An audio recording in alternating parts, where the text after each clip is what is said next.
नमस्कार दोस्तों, टीचर भी यूट्यूब चैनल में आपका एक बार फिर से बहुत बहुत स्वागत है। आपने अभी तक इस चैनल को सब्सक्राइब नहीं किए हैं तो लाल रंग का बटन दबाकर चैनल को सब्सक्राइब कर लें और बगल के घंटा बजा दें ताकि इस चैनल पर शिक्षक एवं शिक्षा से जुड़ी हर खबर और पत्र प्राप्त हो सके।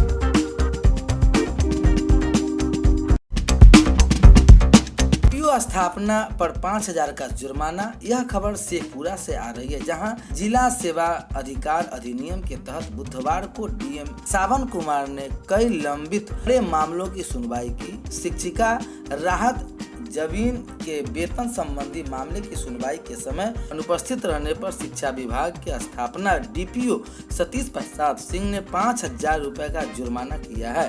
शिक्षिका को पिछले 22 माह से वेतन नहीं मिल रहा है। इसको लेकर बड़ी कदम उठाई गई है। बीपीएससी पेपर लीक में शामिल संजय कुमार गिरफ्तार। बिहार लोक सेवा आयोग 67वीं परीक्षा पेपर लीक मामले में अब एक और बड़ी गिरफ्तारी हुई है।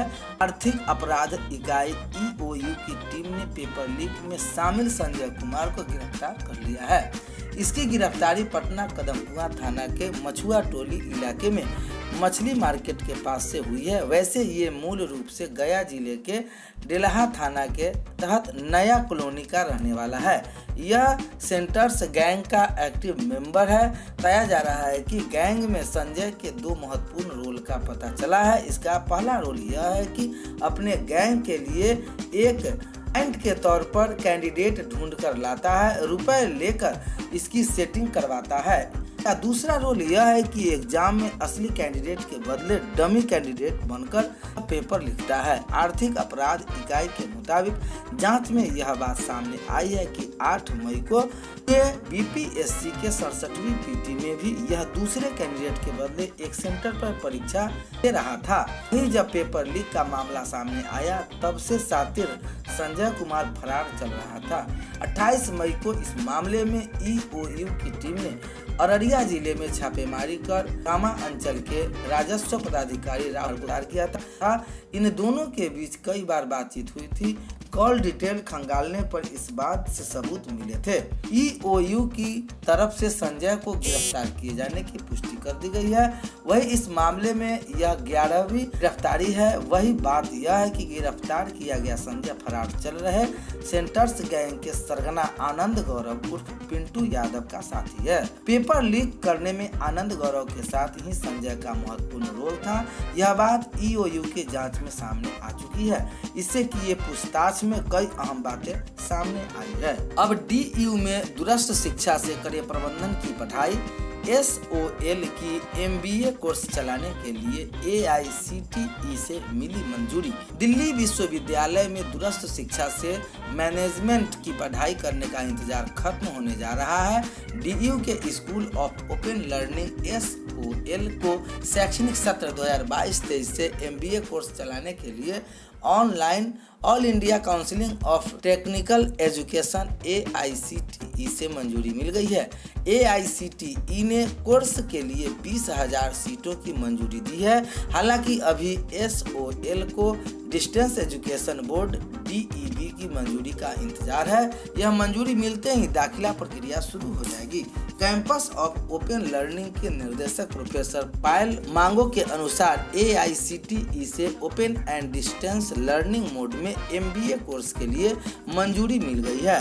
अब हम डिस्टेंस एजुकेशन बोर्ड की मंजूरी का इंतजार कर रहे हैं। DEB से मंजूरी मिलते ही दाखिला प्रक्रिया शुरू कर दी जाएगी। SOL के OSD डॉक्टर US पांडे ने बताया कि इस कोर्स को डीयू के अकादमिक काउंसिलिंग से मंजूरी मिलने के बाद AICTE में आवेदन किया गया था। उन्होंने कहा कि कोर्स चलाने के लिए डीयू के साथ साथ बाहरी एजेंसियों से भी मंजूरी लेनी पड़ती है।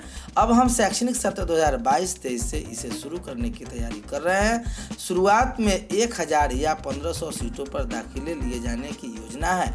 हमें DEB से मंजूरी कब तक मिल जाएगी यह तय नहीं है। ऐसे में यह कहना मुश्किल होगा कि दाखिला प्रक्रिया कब से शुरू होगी। मालूम हो कि अब तक डीयू के फैकल्टी ऑफ मैनेजमेंट FSMS से MBA की पढ़ाई फुल टाइम व पार्ट टाइम होती थी। इग्नू जुलाई सत्र के लिए 30 तक कराए registration. Indira Gandhi national open university IGNOU में शैक्षणिक सत्र 2022-23 के तहत जुलाई सत्र में दाखिले के लिए उम्मीदवार 30 जून तक दोबारा रजिस्ट्रेशन कर सकते हैं। स्नातक स्नातकोत्तर प्रोग्राम के सभी छात्रों को इसे रजिस्ट्रेशन करना अनिवार्य है। इग्नू में दोबारा जुलाई सत्र में दाखिले के लिए ऑनलाइन आवेदन समर्थ पोर्टल पर लॉगिन करके रजिस्ट्रेशन करना होगा। विश्वविद्यालय प्रशासन के मुताबिक इग्नू में स्नातक और स्नातकोत्तर प्रोग्राम में विभिन्न डिग्री प्रोग्राम में अगले सेमेस्टर में दाखिले के सभी छात्रों को दोबारा रजिस्ट्रेशन कराना अनिवार्य होता है। इसलिए विश्वविद्यालय में पहले से विभिन्न डिग्री प्रोग्राम की पढ़ाई कर रहे छात्रों से आग्रह किया जाता है कि दोबारा रजिस्ट्रेशन 30 जून तक कर लें।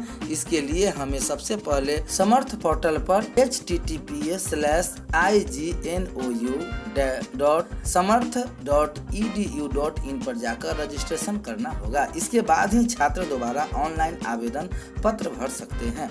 पोर्टल पर जानकर न्यू रजिस्ट्रेशन बटन पर क्लिक करना होगा। यहाँ छात्र को अपना मोबाइल नंबर, ईमेल ID लिखना होगा। इसी पर विश्वविद्यालय के जरूरी जानकारी भेजी जाएगी। जनसंख्या नियंत्रण कानून जल्द आएगा, प्रहलाद पटेल।